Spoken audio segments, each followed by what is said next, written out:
Bonjour à tous. On va attendre que les gens se connectent et arrivent pour cette masterclass sur le conversion du BSR.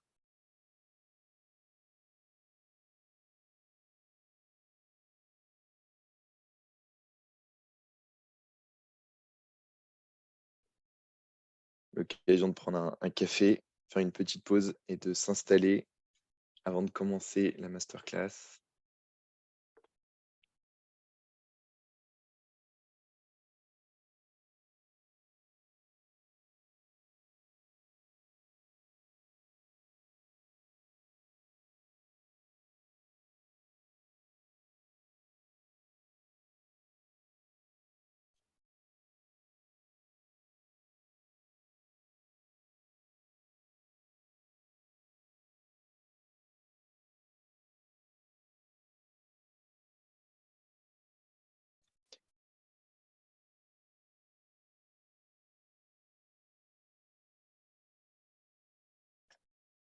Normalement, vous avez la possibilité aussi de poser vos questions ou d'interagir aussi dans le fil de discussion.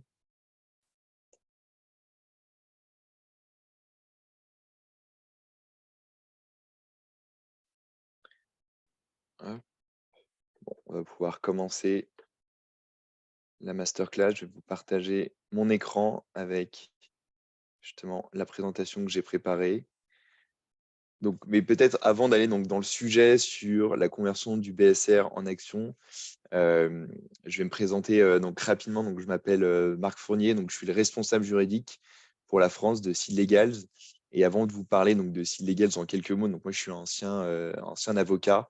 J'ai exercé pendant quelques années dans un cabinet d'affaires justement sur tout le volet des levées de fonds pour les startups. Donc, ce sont des sujets que je connais bien. Et j'ai rejoint, il y a maintenant, un peu plus d'un an, Seed Legals, qui est donc une legal tech. C'est une plateforme en fait qui digitalise et qui automatise donc toutes les opérations sur le capital, donc que ce soit dans le cadre d'une levée de fonds ou également tout ce qui est partage du capital avec les salariés ou avec des advisors. Et en quelques mots, donc, historiquement, Seedlegals est implanté donc, au Royaume-Uni, à Londres, et a ouvert plusieurs marchés, à la fois donc, à Singapour, à Hong Kong et aussi en France. Et donc, c'est pour ça que vous avez donc, toute une équipe française qui est dédiée pour ce marché et notamment pour, on va dire, la pratique française. Donc aujourd'hui, c'est une masterclass sur la conversion du BSR en action. Comme je le disais, c'est un outil en fait qui est donc très intéressant et très attractif, notamment donc, pour les entrepreneurs, pour les start-upers, parce que ça permet de lever des fonds rapidement. Et donc, c'est pour ça que dans cette masterclass, je vais au début justement rappeler un petit peu qu'est-ce qu'un BSR, quelle est l'utilité d'un BSR, pourquoi justement on dit que c'est un outil qui est aussi attractif pour les entrepreneurs. Et ensuite, c'est de faire maintenant un focus plus sur la partie après. C'est-à-dire que vous avez trouvé des fonds, vous avez fait une levée en BSR, très bien.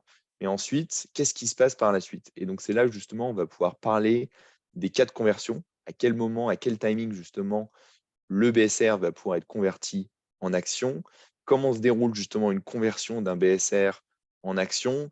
Et on va regarder un peu plus dans les faits comment tout ça se déroule vraiment d'un point de vue très pratique. Parce que comme je le disais sur le sujet du BSR en action, certes, c'est un sujet juridique, mais en fait, pour les entrepreneurs, si vous prévoyez de lever des fonds BSR ou si vous l'avez déjà fait, le vrai sujet derrière, il est surtout quel est le contrôle sur ma table de capitalisation. Parce qu'on va le voir, quand on parle de BSR, derrière, on parle d'action. Quand on parle d'action, donc c'est des parts au capital, c'est donc de la dilution. Et donc tout ça, c'est dans un enjeu de comment je prépare aussi pour la suite en vue d'une prochaine levée de fonds avec des investisseurs, avec des VC. Et donc c'est pour ça que c'est important de comprendre qu'est-ce que tout ça implique et donc d'anticiper tout ça, tout le schéma, on va dire, de la conversion d'un BSR en action. Si on prend dans l'ordre, je vais commencer par le BSR et rapidement aussi pour vous dire, n'hésitez pas, posez vos questions justement dans le chat, dans les questions. Euh, je vais prévoir à la toute fin justement une partie Q&A pour répondre donc, à toutes vos questions. Je ferai peut-être des stops de temps en temps j'arrêterai de partager mon écran et je reviendrai pour prendre peut-être vos questions à la volée si j'ai le temps. Mais en tout cas, il y a un instant qui est dédié à la fin de cette masterclass pour vos questions, donc allez-y. Dans le sommaire, pour vous donner qu'est-ce qu'on a au programme, je l'ai dit, revenir un peu sur le concept du BSR rapidement. Je ne vais pas rentrer trop dans le détail. Il y a déjà des vidéos que j'ai faites sur le sujet, sur le BSR. Donc ça, vous pourrez aller regarder, mais c'est important de redonner quand même les grandes lignes sur le sujet. Deuxième étape, ça va être sur les cas de conversion. Donc le timing, à quel moment un BSR va se convertir en action. Troisième étape, le déroulement de la conversion. Et quatrième étape, c'est comment on va convertir un BSR dans les faits. Rentrer un peu plus dans le détail. Si on revient sur la première, on va dire, le premier point sur qu'est-ce qu'un BSR, je pense que vous avez à peu près tous une idée de ce que c'est qu'un BSR normalement, mais rapidement, je vais essayer de le resynthétiser. Donc un BSR, donc dans le mot BSR, qu'est-ce qu'il y a? Il y a le mot BSA. Un BSA, c'est un bon de souscription d'action. Qu'est-ce que ça veut dire? Ça veut dire que un investisseur qui va souscrire à un BSR aura la possibilité donc de souscrire à ce bon. Et en fait, le bon donne droit plus tard à des actions de la société. Si on fait un pas en arrière, pourquoi justement on parle d'un BSR? Pourquoi c'est arrivé dans l'écosystème tech?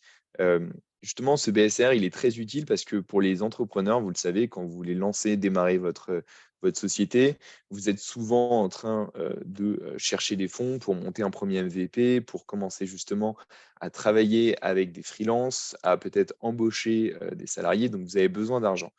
Peut-être qu'à ce stade-là, vous n'avez pas besoin de lever tout de suite des montants aussi importants, mais vous avez vraiment besoin de travailler sur votre MVP, chercher un proof of concept, chercher et tester justement la traction sur votre marché. Et donc, c'est pour ça que le BSR, en fait, c'est un outil qui est très intéressant pour les entrepreneurs parce que ça permet justement de lever rapidement des fonds euh, sans justement tomber dans toute la partie négociation, notamment sur les sujets de valorisation, avec un fonds d'investissement ou quand vous levez ou quand vous levez en tout cas des montants beaucoup plus importants.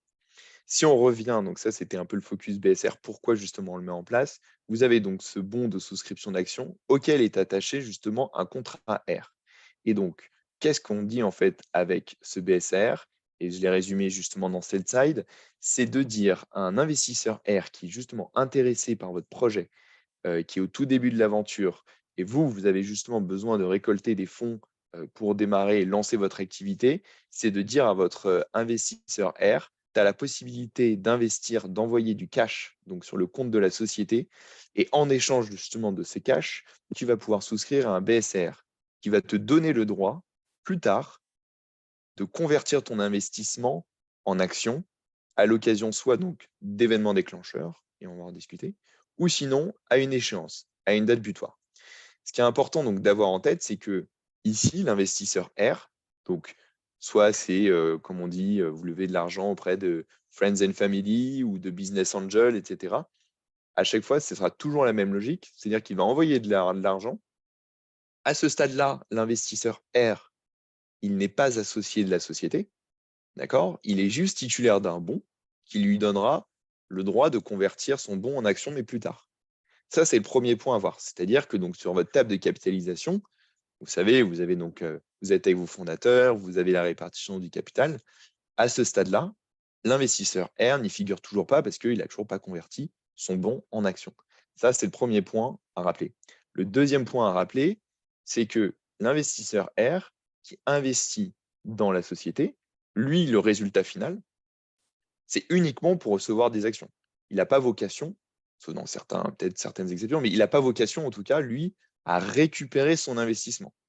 D'accord? Il ne se comporte pas comme une banque, ce n'est pas une obligation, il ne vous prête pas de l'argent en vue de récupérer son cash. Donc ça aussi, c'est un point qui est important aussi à garder en tête sur la mécanique du BSR. Si on continue, vous avez aussi souvent des questions sur le BSR en disant mais quelle différence entre un BSR et une augmentation de capital, une levée de fonds assez traditionnelle en equity avec des investisseurs? Je vous ai justement synthétisé un peu donc les grandes différences entre ces deux, on va dire, possibilité de lever des fonds, soit en BSR, soit justement en augmentation de capital en equity. Je ne vais pas revenir encore dans le détail parce que j'ai fait vraiment une masterclass sur le sujet. Donc, vous pourrez regarder sur la chaîne YouTube de Sid Legals France. Il y a toute justement une vidéo qui fait un focus sur les différences entre le BSR, l'augmentation de capital, et on rentre aussi dans le détail du BCR. Ce qui est important de savoir dans les grandes lignes, c'est que quand vous voulez lever des fonds en BSR, et pourquoi justement on dit que c'est un mécanisme qui est agile, qui est rapide pour les entrepreneurs? Parce qu'il y a à peu près 5 points de négociation que vous allez avoir avec des investisseurs R. Alors qu'avec une augmentation de capital traditionnelle, généralement, il y a plutôt 20 à 25 points de négociation. Donc, vous voyez, ce n'est pas les mêmes délais, ce n'est pas les mêmes enjeux. Et ce qui est aussi important d'avoir en tête pour justement le BSR, et souvent c'est le nœud et c'est le nerf, on va dire, de la négociation, c'est le sujet de la valorisation. Quand vous faites une augmentation de capital en equity, il faut arrêter une valorisation de la société à un instant T. C'est-à-dire, votre société, elle vaut 1 million, 2 millions, 3 millions, telle valorisation qui doit être crantée. En revanche, dans le mécanisme du BSR, justement, l'idée n'est pas de cranter une valorisation exacte de votre société, mais en revanche, c'est de s'arrêter et négocier une fourchette de valorisation. Et c'est là où on dit une fourchette de valorisation qui est entre une valorisation floor et une valorisation cap. C'est-à-dire, moi, je considère qu'aujourd'hui, ma startup, je vais faire une levée en BSR. J'estime que la fourchette basse de ma valo est de X et j'estime que la fourchette haute de la valorisation est de Y. Et donc, c'est là-dessus, en fait, qu'il va y avoir des négociations. Mais les sujets, on va dire, de gouvernance, les sujets de valorisation exacte, tout ça, ça va être reporté ultérieurement à justement une prochaine levée de fonds. Ça, c'est pour les grandes lignes, notamment sur le BSR, avec la différence, avec une augmentation en equity. Et si on revient sur le sujet des valorisations, parce que c'est un sujet qui est justement important, qui est pas si facile que ça justement à bien comprendre, mais qui est indispensable justement pour anticiper, on va dire, les prochains tours. Quand vous faites une levée de fonds en BSR, vous l'avez compris, heu, on va parler notamment des sujets de valorisation et il faut bien discuter donc de 2 justement situations. La première situation, si on revient à ce qu'on a dit, on dit que le BSR, donc c'est un bon qui a vocation à être converti en action. Quand on parle de conversion en action, heu, ça veut dire quoi? Ça veut dire que la conversion, c'est-à-dire que le nombre d'actions qui résultent de la conversion de ce bon se fait par rapport justement à une valorisation. Et on reviendra un petit peu plus tard, je vais vous montrer une formule mathématique justement pour vous montrer comment justement se déroule et s'effectue cette conversion. Mais en attendant, pour convertir un bon en action, ce qu'il faut garder en tête, c'est qu'il va falloir justement euh, déterminer une valorisation lors de la conversion. Quand vous faites ce BSR, justement, vous allez négocier avec votre investisseur, c'est de lui dire, toi, tu vas investir tel montant dans ma société. En échange, tu vas avoir un BSR et ce BSR, tu vas pouvoir le convertir à l'occasion d'une prochaine levée de fonds, à l'occasion d'un événement déclencheur. Et on va revenir sur la liste justement de ces événements déclencheurs. Ce qui est important justement de garder en tête, c'est là où c'est les notions de valorisation cap, les notions de valorisation floor et la notion de taux de décote.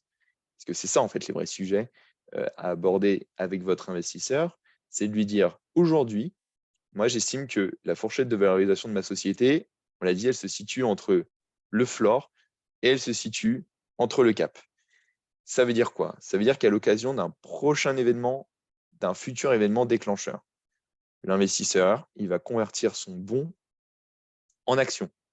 Et donc, c'est là où justement on va savoir, bah, OK, mais sur quelle valorisation je vais convertir mon bon? Et c'est là justement on va revenir dans ces notions de valorisation de cap, de floor et de taux de décote. Ça veut dire quoi? Ça veut dire que quand vous allez parler avec votre investisseur, vous allez donc, on l'a dit, discuter du cap, du floor et du taux de décote. Si on les prend dans l'ordre, par exemple, prenons le taux de décote qui est plus intéressant, c'est lui dire si je te donne un taux de décote de 15% ou de 20%, ça veut dire qu'à l'occasion du prochain événement déclencheur, tu vas pouvoir convertir ton bon en action sur la base d'une valorisation du coup d'un prix par action qui sera décoté par rapport aux nouveaux investisseurs. Et donc, c'est là où c'est intéressant pour un investisseur R parce que lui, mécaniquement, il va recevoir beaucoup plus d'actions parce qu'il aura un prix par action décoté par rapport aux nouveaux investisseurs. Et donc, c'est là où justement ce taux de décote, il est intéressant. Encore une fois, vous pouvez regarder la vidéo que j'ai faite sur le sujet. On vous donne justement un peu les tendances sur les taux de décote, quel pourcentage de décote justement à accorder aux investisseurs R. Donc ça va dépendre aussi de plusieurs paramètres en fonction d'à quel moment vous voulez lever, quel est votre secteur, quel est votre stade de développement. Est-ce qu'on parle d'un premier batch d'investisseurs, d'un deuxième ou troisième batch d'investisseurs? Voilà, il y a pas mal de stratégies sur le sujet. Mais en tout cas, ce qui est important donc d'avoir en tête, c'est voilà, le taux de décote. Vous voyez, c'est là où quel est l'intérêt de l'investisseur R, c'est parce que sa prise de risque sera récompensée parce que justement, lors du prochain tour, il aura un prix par action qui sera décoté par rapport aux, aux nouveaux investisseurs. La valorisation cap et floor, on l'a dit, bah, c'est aujourd'hui, moi j'estime que la valorisation, euh, on va dire, haute, la fourchette haute de valorisation de la société est de temps. Qu'est-ce que ça veut dire? C'est-à-dire que si à l'occasion d'un prochain événement déclencheur, par exemple, vous dites que la valorisation cap de votre société est de 3 millions et que lors d'un nouveau tour, par exemple, avec je sais pas, un fonds VC, vous avez une valorisation de votre société parce que vous avez surperformé de 5 millions, et je l'espère pour vous. Qu'est-ce que ça veut dire? Bah, ça veut dire que vous, l'investisseur, enfin en tout cas l'investisseur R, lui, il va convertir au cap. Parce que justement, sa valorisation, lui, est capée à ce montant de 3 millions. Et donc c'est là où il y a un intérêt pour l'investisseur R, parce que justement, ce sera une valorisation inférieure par rapport à la valorisation avec justement les VC. Donc lui, il va mécaniquement être d'autant plus récompensé par sa prise de risque en recevant encore plus d'actions. Ça, c'est le cap. Et ensuite, on a le floor. Le floor, qu'est-ce que ça veut dire? C'est-à-dire que c'est une valorisation qui ne pourra jamais aller en dessous pour la conversion du BSR pour un investisseur R. On revient dans justement le même cas de figure. Vous avez fait un premier investissement en BSR. Par la suite, vous relevez de l'argent, mais finalement, vous ne levez pas dans des très bonnes conditions. Et donc, vous levez de l'argent sur une valorisation de votre société qui est en dessous de la valorisation floor. Et ben, l'investisseur R, lui, il va non pas convertir à cette nouvelle valorisation qui est en dessous du floor, mais il va justement convertir à la valorisation floor. Donc, bon, c'est plutôt le downside pour l'investisseur R, parce que on va dire il va convertir sur une valorisation plus importante. Mais souvent, dans les faits, s'il y a une conversion au floor, c'est plutôt à la casse, c'est plutôt, on est dans un sujet de faire en sorte que la société et la startup essaient de survivre. Donc voilà, pour de toute façon l'investisseur R, on n'est plus forcément dans une bonne affaire. Ce que cherche l'investisseur R, c'est justement les sujets de négociation autour de la valorisation cap et autour justement de ce taux de décote. Donc ça, on l'a dit, c'est la première situation, c'est à l'occasion d'un événement déclencheur. Le bon, le BSR, il peut se convertir en action à ce moment-là. Vous avez donc une deuxième situation, c'est à échéance. Qu'est-ce que ça veut dire? Ça veut dire qu'en fait, il est possible que dans la vie de votre société, euh, finalement, il n'y a pas d'événement déclencheur sous une durée que vous aurez justement indiquée dans votre contrat. Souvent, on dit ça doit être un événement déclencheur d'ici 1 an, 18 mois, 2 ans, 3 ans, ce qui est plus rare. Mais qu'est-ce qui se passe justement s'il n'y a pas eu d'événement déclencheur à ce moment-là? C'est pour ça que lors de vos discussions avec des investisseurs R, vous allez aussi vous mettre d'accord sur quelle est la date butoir et quelle valorisation à la date butoir. Pourquoi? Parce que je l'ai dit au début, le BSR, le bon, il va se convertir en action, mais pour que la conversion se fasse, il faut bien se faire par rapport à une valorisation de la société. Et donc, c'est pour ça qu'à échéance, justement, la conversion va se faire sur la base de cette valorisation butoir. Même chose aussi, j'en reparle dans une autre vidéo, mais cette valorisation de date butoir, on a souvent des questions sur comment justement on peut déterminer cette valorisation. Est-ce qu'elle est entre le floor? Est-ce qu'elle est entre le cap? Tout ça, ça dépend, on va dire, de l'activité de votre société. Si vous êtes une société qui a vocation peut-être à chercher peut-être plus rapidement, en tout cas, soit bootstrapper rapidement ou du moins à chercher justement une rentabilité, je veux dire, si l'investisseur R y convertit à la date butoir, c'est peut-être parce que vous, société, vous n'avez pas eu besoin d'aller lever des fonds parce que vous avez réussi à trouver un peu de rentabilité. Et finalement, la société n'est pas en mauvaise situation et finalement est plutôt en bonne situation.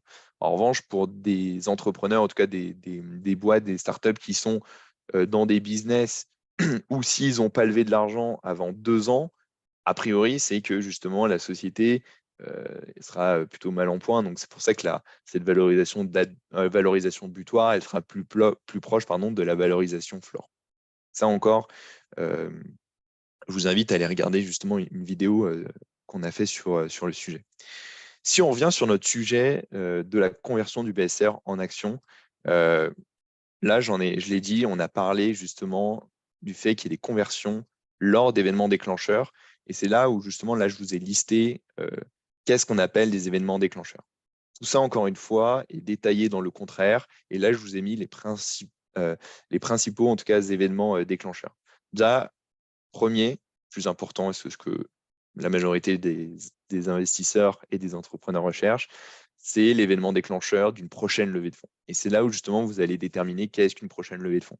C'est une levée de fonds quoi, de 400 000, de 500 000 euros, d'1 million d'euros. Tout ça dépend de votre stratégie, de quand est-ce que vous allez chercher les financements, à quel moment. Et donc ça fait aussi l'objet d'une discussion avec vos investisseurs.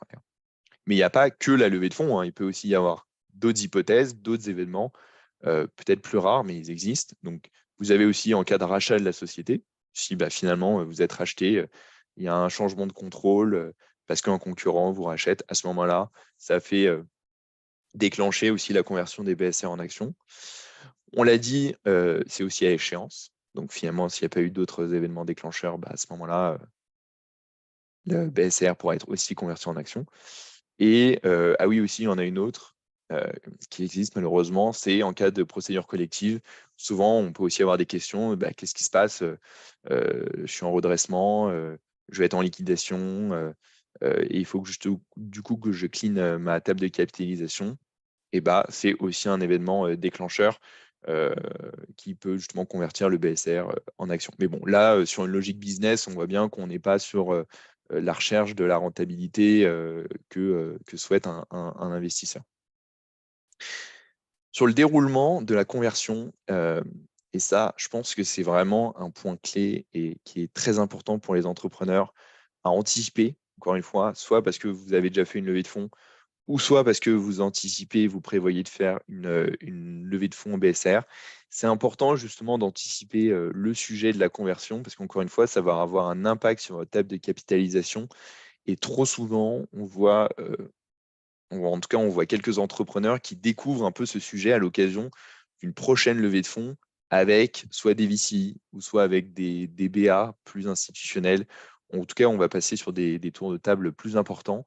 Et c'est à ce moment-là que des entrepreneurs découvrent en fait ce mécanisme de conversion et n'avaient pas forcément bien anticipé justement comment se faisaient les conversions et qu'est-ce que ça avait comme impact justement dans la table de capitalisation. Alors oui, ça peut à ce moment-là être une bonne surprise pour un investisseur R, mais pour le fondateur, c'est peut-être pas ce qu'il avait anticipé au moment où il avait fait sa première levée de fonds en BSR. Donc justement, c'est l'occasion de vous expliquer comment se déroule justement cette phase de conversion d'un BSR en action. Déjà, la première étape à se poser, c'est quelle est la valorisation applicable pour l'événement de conversion concerné. Et donc tout ça, encore une fois, c'est inscrit et indiqué dans le contraire. Si on les prend dans l'ordre, le premier événement, j'en ai parlé, c'est le sujet de la prochaine levée de fonds significative ou rachat d'une entreprise. C'est-à-dire qu'en fait, à ce moment-là, on va cranter une valorisation de votre société. C'est là où justement, vous avez toute la phase de négo, un peu de due deal, en fonction de métriques, etc. Les investisseurs et avec vous, vont se mettre d'accord sur une valorisation. Et on l'a dit, c'est sur la base de cette valorisation, avec les nouveaux investisseurs, que les investisseurs R, on va s'appeler comme ça, vont convertir justement leur BSR en action. Et je reviens sur les sujets justement de valorisation cap, valorisation floor et de discount, mais c'est justement parce que cette nouvelle valorisation, en tout cas cette valorisation qui est crantée avec les nouveaux investisseurs, et ensuite, ça va vous permettre de déterminer, de savoir est-ce que vous êtes au-dessus de cette valorisation cap avec vos investisseurs R, est-ce que vous êtes en dessous de cette valorisation floor, pardon, ou est-ce que vous êtes justement entre ce cap et ce floor? Et c'est là où justement vous allez pouvoir appliquer la valorisation, on va dire, qui est retenue pour justement les investisseurs R en fonction, où est-ce que ça va se situer. Par exemple, je reprends un exemple, si j'ai mis une valorisation, par exemple, cap entre 3 millions et une valorisation floor entre 1 million et que je fais un tour de table et la valorisation de ma boîte est à 2,5 millions, vous voyez, là, on va se situer entre le cap et entre le floor. Et à ce moment-là, justement, on va appliquer ce fameux taux de décote sur cette valorisation avec les nouveaux investisseurs. Et donc, très concrètement, si avec les nouveaux investisseurs, je prends un autre exemple, mais le prix par action, il est par exemple de 8 euros par action, en fait, les investisseurs R vont bénéficier d'une décote, je ne sais pas, de 20%, et en fait, vont justement convertir leur BSR en action sur un prix par action, non pas de 8 euros, mais sur un prix par action de 8 euros décoté avec la défense, en tout cas avec la décote de 20%. Et donc là, c'est intéressant. Et donc c'est pour ça, première étape, quelle est la valorisation et donc le prix par action qu'on va appliquer justement à la conversion du BSR en action. Donc là, je vous l'ai dit, à l'occasion d'une prochaine levée de fonds significative, il faut bien suivre justement qu'est-ce que vous avez inscrit dans votre contrat R et où est-ce qu'on va justement appliquer cette fameuse valorisation. Le deuxième exemple, c'est à l'occasion d'une procédure collective. Souvent, alors c'est pas souvent, on dépend de ce qui est écrit dans le contrat, mais souvent, c'est la valorisation floor qui va s'appliquer. Donc, c'est vraiment la fourchette basse. On est justement dans une hypothèse, en tout cas triste pour la société. Donc, c'est pour ça qu'on va prendre cette valorisation floor là, dans ces situations à l'occasion de enfin, en tout cas à échéance, à cette fameuse date butoir, parce qu'il n'y a pas eu justement d'événement déclencheur, à ce moment-là, vous promenez justement la valorisation butoir. Donc là, on n'est pas dans la logique de cap, de floor avec de décote. Là, on prend justement cette valorisation butoir. Pourquoi? Parce qu'en fait, quand on arrive à échéance, en fait, il n'y a pas un événement déclencheur dans ce qui vient, on va dire, cranter une valorisation justement de la société. Vous n'avez pas des nouveaux investisseurs à ce moment-là qui disent ta société, elle va valoir tant et c'est pour ça que j'investis dans ta société. Non, justement, il n'y a pas d'événement extérieur et donc c'est pour ça qu'il faut bien qu'on se rattache à une valorisation. Et donc dans le contrat R, vous avez souvent justement cette valorisation butoir qui est indiquée. Donc c'est là-dessus qu'on va pouvoir procéder à la conversion du BSR en action. La deuxième étape, ça va être de calculer le nombre d'actions qui résultent justement de la conversion du BSR. Ça, c'est justement la question. C'est, OK, ça j'ai bien compris. On a besoin de déterminer la valorisation appliquée pour la conversion du BSR.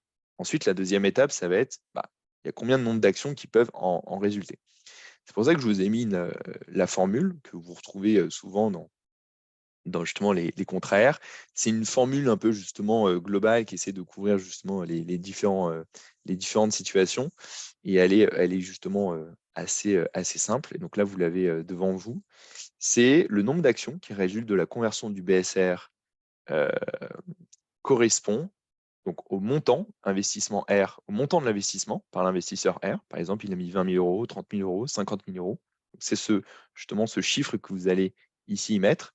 Et ce sera divisé par la valorisation retenue. Donc ça, c'est ce qu'on a fait à la première étape. Et justement, c'est l'étape qui est importante, qui est justement de comprendre dans quelle situation on se trouve et quelle valorisation on doit appliquer. Divisé par le nombre d'actions en fully diluted. Alors, je le répète, le fully diluted, c'est on va prendre toutes les actions qui existent dans votre société, plus également toutes les stock options, on va dire les options qui seront attribuées potentiellement soit à des advisors, soit à des salariés. Donc, vraiment, vous avez une vision pleinement diluée, on va dire, du capital de votre société. Et dans cette formule, justement, vous y retraitez la valeur nominale des actions, donc c'est la fameuse VN, parce qu'on considère que justement l'investisseur R, comme vous le savez, dans le BSR, au début, il va mettre l'investissement, son ticket de 20 000, 30 000, 50 000 euros. Et ensuite, pour convertir le BSR en action, il va devoir payer justement un prix d'exercice qui correspond à la valeur nominale des actions émises. La valeur nominale, vous savez, c'est la valeur, on va dire, des actions, notamment que vous avez définies au moment de l'incorporation de votre société. Vous savez, qui est souvent de 1 centime, 10 centimes, parfois même 1 euro. Et donc, ce qui veut dire que si l'investisseur, par exemple, à l'issue de cette formule, il aura le droit, je dis n'importe quoi, à 150 actions, par exemple, et que vous avez une valeur nominale de 1 euro, bah, ça veut dire qu'il va devoir payer quand même 150 euros à la société pour recevoir ces actions. Mais en tout cas, ces 150 euros, ils sont bien intégrés, en tout cas dans le calcul de N, pour justement faire en sorte que bah, il ne soit pas pénalisé, parce que justement, comme il remet 150 euros, bah, il faut bien que ce soit intégré dans ce calcul du N. Donc voilà, en tout cas, pour la formule de conversion du BSR en action.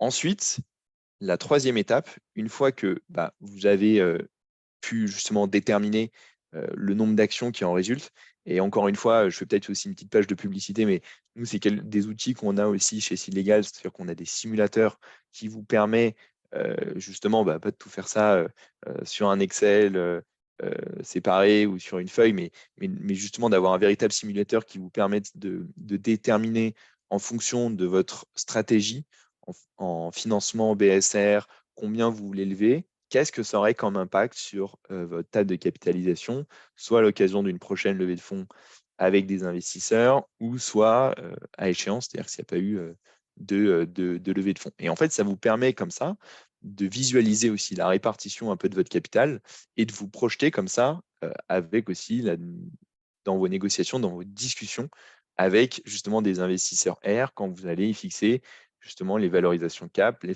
valorisations floor et les taux de décote. Donc ça, voilà, c'est des outils aussi qu'on a en interne pour vous donner, pour vous aiguiller et vous guider dans ce sujet. Une fois que justement on a déterminé donc ce nombre N d'actions et qu'on sait donc combien l'investisseur R il va recevoir comme action en fonction justement bah, des différentes situations, on l'a dit, soit à l'occasion d'un prochain tour de table, soit à échéance ou autre. Ensuite, il va y avoir l'étape de préparer toute la documentation juridique.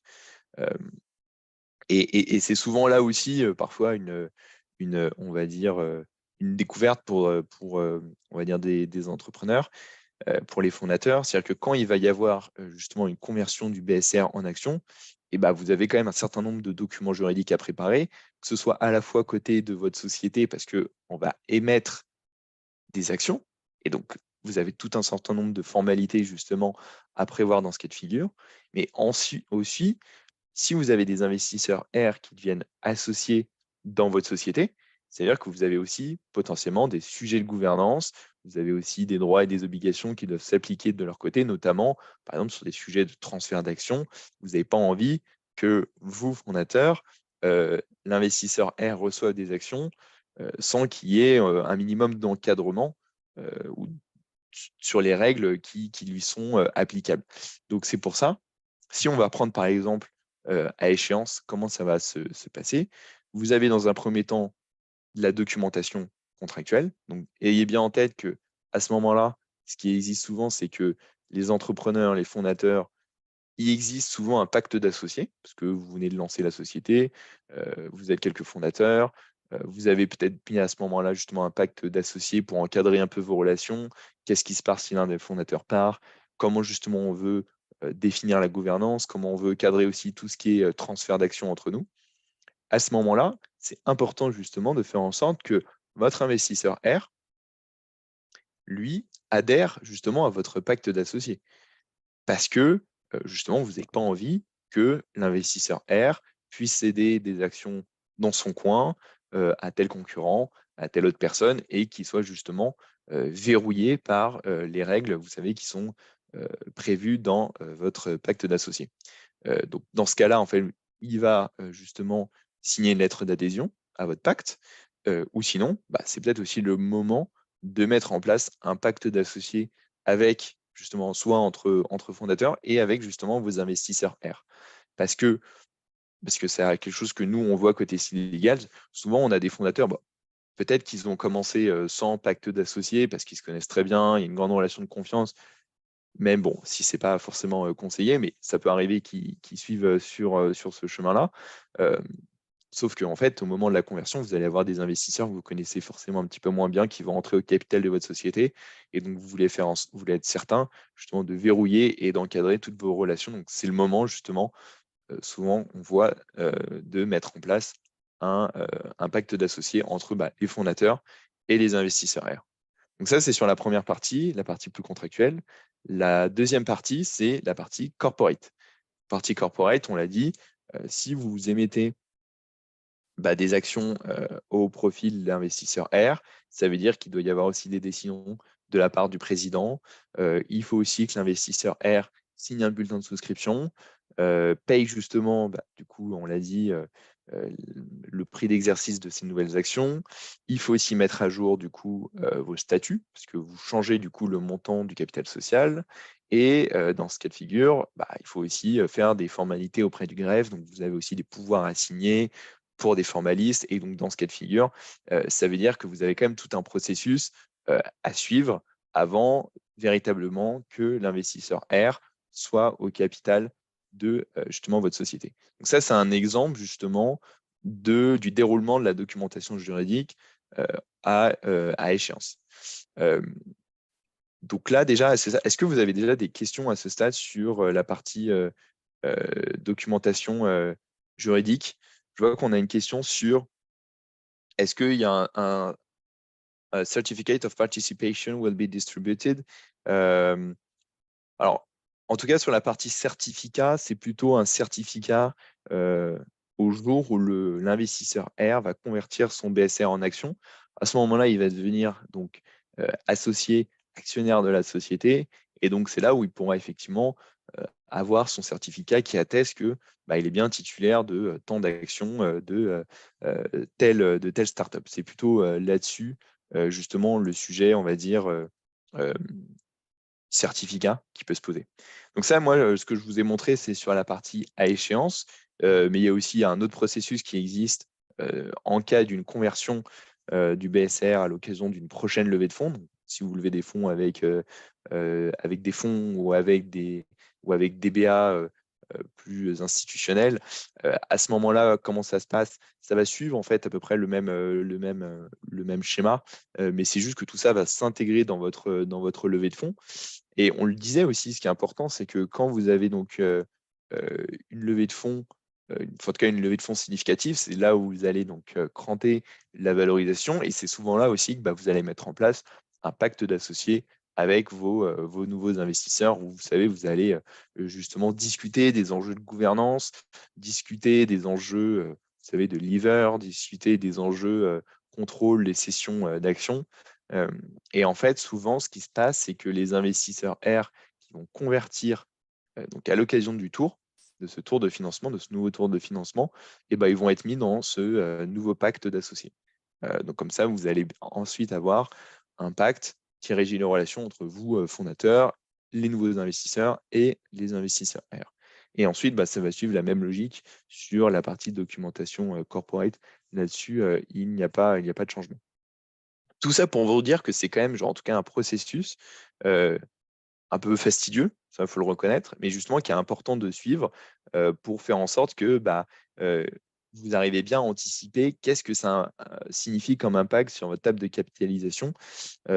Et c'est pour ça, peut-être que je vais vous montrer aussi rapidement euh, comment, concrètement, comment on peut faire en sorte d'aller plus rapidement en tout cas sur ce processus. Et donc, je vais vous partager mon écran sur ce sujet ici. Je ne sais pas si vous voyez, mais peut-être pour vous montrer comment ça se passe aussi côté Legals sur cette partie conversion. Donc là, je vous ai montré justement le cas de figure. On est dans l'hypothèse où c'est à échéance, c'est à une date butoir. Donc, il n'y a pas eu un événement avec un nouveau tour de financement. Et vous avez des investisseurs R, du coup, qui doivent rentrer dans votre table de capitalisation. Et donc, tout le processus que je vous ai montré, notamment donc, sur la partie euh, dès le début, à savoir quelle valorisation, les calculs et la doc juridique, en fait, tout ça est regroupé sur la plateforme. Parce que sur la plateforme, vous avez donc la possibilité justement d'y indiquer tous les BCR qui sont en cours. Pour chaque BSR, d'indiquer quelle est la valorisation cap, quelle est la valorisation floor, quel est le taux de décote, quelle est la date d'échéance. Et donc, vous allez indiquer justement tous les termes propres à chaque contrat BSR. Et ensuite, si vous arrivez, par exemple, dans notre cas, à une date butoir, à ce moment-là, vous avez la possibilité de les convertir directement via la plateforme, avec justement les bons chiffres de valorisation ou la bonne décote, le bon nombre de fully diluted, c'est-à-dire le bon nombre d'actions à tenir compte dans le calcul.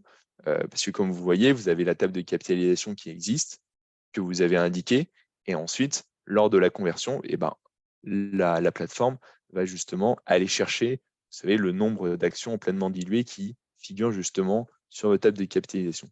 Si on revient sur l'événement conversion à échéance, vous voyez, ici, vous pouvez donc rajouter tous les investisseurs R qui veulent convertir leur BSR en actions parce que tout ça arrive à échéance. Donc là, vous pouvez les rajouter. Donc là, par exemple, vous avez une conversion en cours de 150 000 euros. Et c'est là où vous allez pouvoir remplir, on va dire, des termes clés concernant justement la partie conversion. Donc, est-ce que vous avez un pacte d'associés? Est-ce qu'il va adhérer? Quelle est la date de ce pacte? Est-ce que vous voulez préciser des choses? Voilà, tout ça, c'est des points ici à préciser. Et ensuite, vous avez les bulletins de souscription qui vont se générer automatiquement sur la plateforme avec justement le bon nombre d'actions qui correspond pour la conversion de chaque investisseur R en fonction justement des informations que vous avez rentrées préalablement, euh, notamment les sujets valorisation, décote, etc. Et donc là, vous voyez un bulletin de souscription qui peut se générer automatiquement avec justement la possibilité de pouvoir signer pour l'investisseur R directement son bulletin. Vous voyez, juste à l'envoyer, partager, et c'est fait directement comme ça sur la plateforme. Donc là, c'est la partie, on l'a dit, bulletin de souscription, mais vous avez aussi toute la partie décision du président qui atteste que il a bien reçu le bulletin de souscription de l'investisseur R, il a bien reçu les fonds de l'investisseur R, et ça va mettre justement automatiquement à jour, euh, on va dire, en tout cas, il va indiquer dans ses décisions le changement du capital social de la société, parce que ça y est, du coup, il y a des nouvelles actions, donc votre capital social, il va changer.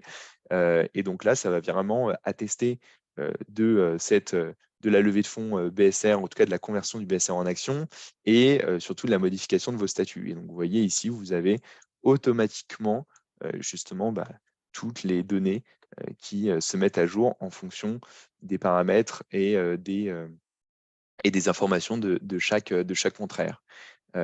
Et donc là, vous avez tout un workflow justement qui peut vous aider et qui vous explique le déroulement de cette procédure. Vous avez même aussi, par exemple, si vous avez déjà mis en place un pacte d'associés entre fondateurs et vous voulez que vos investisseurs R adhèrent justement à ce pacte, là, c'est ce que j'avais ici et indiqué dans les termes clés.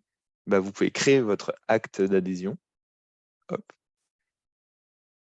Et ici, justement, l'investisseur R, il pourra signer, ainsi qu'avec les autres fondateurs, qu'il adhère bien aux dispositions de votre pacte d'associés, qu'il en a pris connaissance, etc. etc. Donc voilà, c'est quelque chose d'assez simple, mais qui est important parce que qui vise justement à protéger le capital de la société et donc indirectement à vous protéger, vous, fondateurs. Mais encore une fois, l'objectif, c'est on va dire, de décrypter, de simplifier, de vous donner justement, de visualiser, on va dire, tout ce parcours pour être certain que justement, vous n'oubliez rien, vous ayez tout en tête et qu'il n'y ait pas surtout de mauvaises surprises au moment de la conversion. Parce qu'une fois que vous avez terminé la conversion de ce BSR en action, ça va ensuite se refléter dans votre table de capitalisation, vous voyez, qui se met à jour. Et donc là, vous allez avoir, une fois que c'est terminé, que l'opération est clôturée, l'opération de conversion est clôturée, vous allez avoir les investisseurs R qui deviennent des associés de la société. Et vous avez enfin une table de capitalisation qui est à jour. Donc voilà peut-être pour la partie plus page de publicité, mais c'est aussi pour vous montrer la partie théorique, comment ça se déroule. Ayez bien en tête, anticipez surtout la partie conversion. Qu'est-ce que ça aura un impact sur ma table de capitalisation? Encore une fois, nous, on a des simulateurs qui peuvent vous aider, et que vous pouvez justement visualiser et anticiper toute cette partie-là. Et ensuite, sur la partie plus exécution juridique, ça, c'est quelque chose que vous voyez, vous pouvez faire très rapidement sur la plateforme en quelques clics pour faire en sorte de mettre ça derrière vous, entrepreneur, et ensuite surtout de se concentrer sur votre business. Est-ce que j'ai terminé la partie, le volet plus, on va dire, masterclass, présentation justement de la conversion du BSR en action. Là, on va rentrer plus dans la phase Q&A. Est-ce que vous avez des questions sur justement les différents sujets que j'ai abordés? Je vais regarder justement sur Zoom. Quand définit-on les stock options et autres options rentrant en compte dans le fully diluted? Oui, alors en fait, c'est une très bonne question.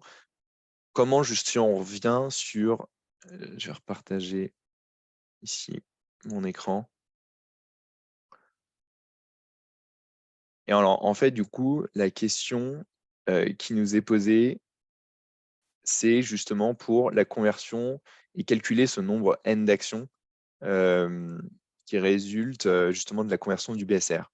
Quand on va calculer ce nombre N, je l'ai dit, il faut donc qu'on y détermine justement un prix par action.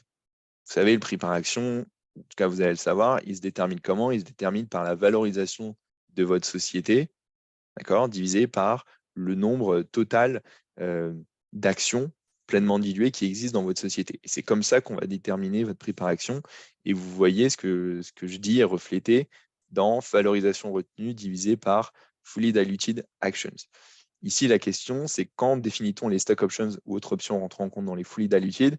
Effectivement, là, ce qu'il faut tenir compte, c'est le nombre total d'actions donc pleinement diluées, c'est-à-dire les actions plus stock options, c'est-à-dire BSPCE, BSA, qui existent dans la société juste avant la conversion du BSR en action. Très concrètement, ça veut dire que vous n'allez pas tenir compte des nouvelles actions qui sont émises. Par exemple, si vous faites un nouveau tour de financement avec des nouveaux investisseurs et donc qui vont recevoir des actions, vous n'allez pas tenir compte justement de ces nouvelles actions. Vous tenez compte uniquement de ce qui se passe avant, pré-financement, pré-nouveau tour de financement, on va dire, qui tiennent compte justement des actions et stock options qui existent à ce moment-là dans la société. Mais ça, c'est un point qui est important. Et encore une fois, toute cette partie-là est automatisée et digitalisée sur la plateforme. Parce que comme on l'a dit, notamment sur le volet, on va dire, calcul, derrière, il y a le volet aussi valorisation. Et vous voyez que justement, la partie valorisation, tout ça va dépendre des situations et aussi au sein même de chaque contrat. Peut-être que vous allez négocier des caps, des floors et des décotes un petit peu différents. Je prends par exemple l'exemple d'un entrepreneur qui, par exemple, au tout début, veut faire un premier batch de BSR et va justement vouloir récompenser davantage des investisseurs R en leur donnant un taux de décote de 25%. Peut-être que 6 mois après, quand il aura besoin, l'entrepreneur, de relever encore un petit peu de fonds pour réinvestir justement dans l'équipe, mais qu'il est en train justement de négocier avec des investisseurs, peut-être des VC potentiels, s'il veut déjà faire une deuxième levée de fonds BSR, donc avec ce deuxième batch, peut-être qu'il ne va pas appliquer, et a priori non, le même taux de décote, parce que justement la prise de risque était beaucoup plus importante au début, et donc on vient récompenser les investisseurs R pour ça, imaginons à 25%, et peut-être que lors de ce deuxième batch de BSR, à ce moment-là, le taux de décote sera un peu inférieur. Pourquoi je vous dis ça? C'est-à-dire que du coup, en fonction de vos batchs, vous allez avoir peut-être des conditions différentes. Et donc, à la fin, vous allez peut-être avoir des caps, des floors, des cotes un peu différents. Et donc, c'est pour ça, tout ça peut être un petit peu fastidieux, en tout cas à traquer. Euh, et donc, justement, grâce à la plateforme sur site légal, vous avez la possibilité, en rentrant justement tous ces termes, ou directement à créer les BSR directement via la plateforme. Et ensuite, derrière, vous avez toutes ces informations qui sont gardées sur la plateforme et qui, lors de la conversion, permet de calculer automatiquement le nombre d'actions. Est-ce que vous avez aussi d'autres questions sur ces sujets?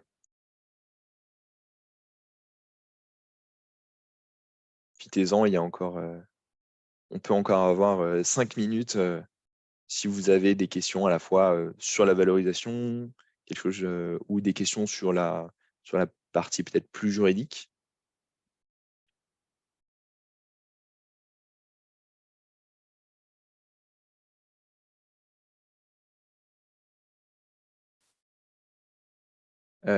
Alors on a une question, c'est: «Est-ce qu'il est possible de faire un pacte d'associés initial depuis la plateforme?»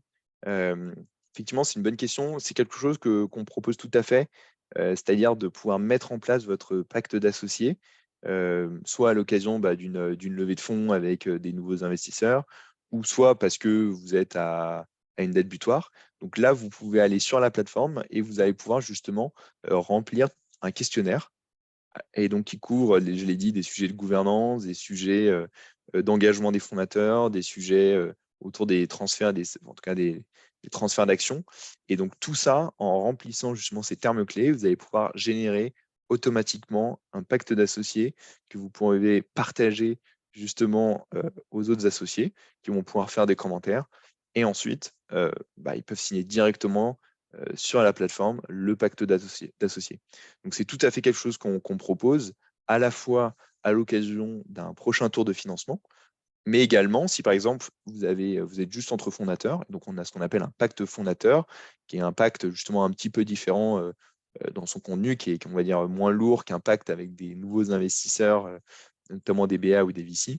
Et ça, c'est aussi tout à fait quelque chose qui est possible, de faire, sur la plateforme et qui aussi répond bien, au sujet conversion du BSR, à savoir, est-ce que vous êtes dans le cadre d'une conversion, heu, si vous avez un nouveau tour de financement, ou est-ce que vous êtes dans le cadre d'une conversion parce que vous êtes à échéance? Et donc ça, justement, le produit tourne bien et fait en sorte que, les investisseurs R, soient bien orientés, vers les bons produits, vers les bons documents.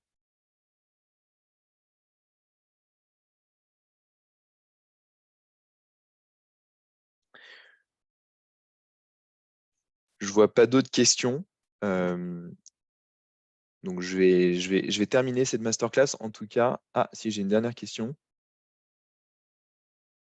Est-ce que le regroupement des investisseurs R dans une holding est possible?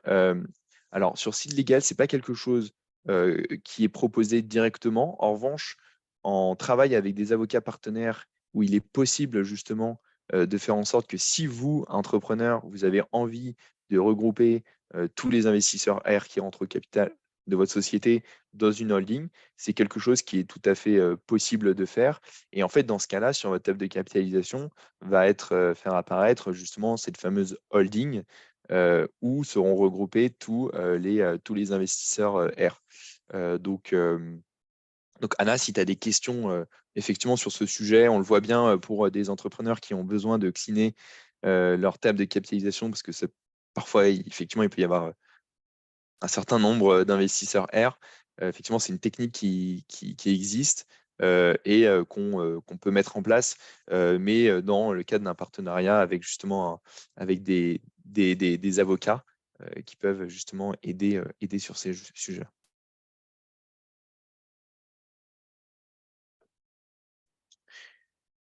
Est-ce qu'il y a une dernière question? Sinon, je pense qu'on peut tous aller après, déjeuner.